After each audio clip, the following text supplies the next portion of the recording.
Jehovah's Witnesses, a religion based on the occult and spiritism. Chapter 13, entitled Alienating Christ, Restricted Prayer and Worship. So from the very beginning of the Watchtower's creation, back in the 1880s, or actually the 1870s, they did believe that it was proper to pray and worship to Jesus Christ. So let's take a look at one of those instances. So here we have the October 1880 Zion's Watchtower. The bottom says it's on page 144, and the yellow highlight says, "It seems clear that his divinity was retained in humanity because he repeatedly spoke of himself as having come down from heaven, and because he, though passing through trial and sorrow as a man, was yet possessed of the authority and exercised the prerogatives of a god. He was the object of unreproved worship even when a babe, by the wise men who came to see the newborn king. Even the angels delighted to do him honor. When he bringeth the first begotten into the world, he saith, and let all the angels of God worship him. He never reproved anyone for acts of worship offered to himself." So these were the words of Charles Taze Russell. And it didn't just stop with the era of Charles Taze Russell.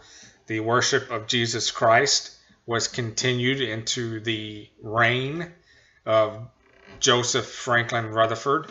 And here we have a snapshot of the book Salvation, printed in 1939. And on page 151, the yellow highlight says, "The people of all nations who obtain salvation must come to the house of the Lord to worship there. That is to say, they must believe on and worship Jehovah God and the Lord Jesus Christ, his chief instrument." And this worship of Jesus continued on in the Watchtower Society until the 1950s. Long after the death of J.F. Rutherford. So here we have an article in 1954, one of the Watchtowers.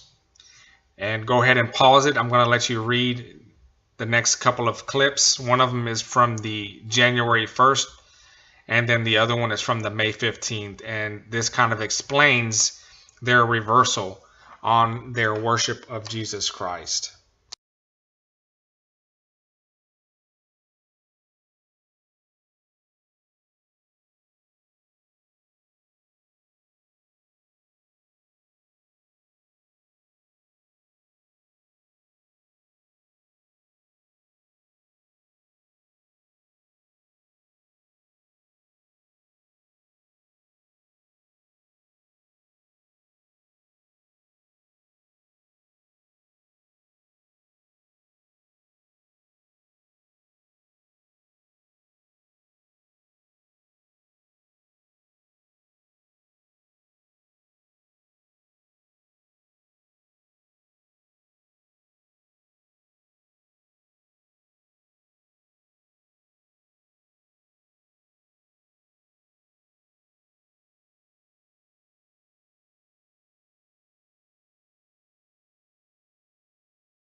So I hope you read those articles. They were kind of interesting as to why they do not worship Jesus Christ and why they changed the Greek word proskuneo when pertaining to Jesus Christ to obeisance. So what's the difference between obeisance and worship? Well, obeisance is the simple act of bowing down to someone as a display of respect, such as to a king or a person of authority, whereas worship goes much deeper than that. Essentially, you give obeisance to a king, but you worship God. So in the original Bible manuscripts, the word for worship in the New Testament is the Greek word proskuneo. And the author goes on to say that in the Strong's Greek lexicon, the word proskuneo means to kiss like a dog licking his master's hand, to fawn or crouch such as literally or figuratively prostrate oneself in homage, do reference to adore, or worship. So the author mentions that in the original Bible manuscripts, the word for obeisance in the New Testament is non-existent. The word only exists in the Old Testament and is translated from the Hebrew word shachah, S-H-A-C-H-A-H. Therefore, any translation that uses the word obeisance in the Greek scriptures, the New Testament of the Bible, is downplaying the actual worship of Jesus Christ.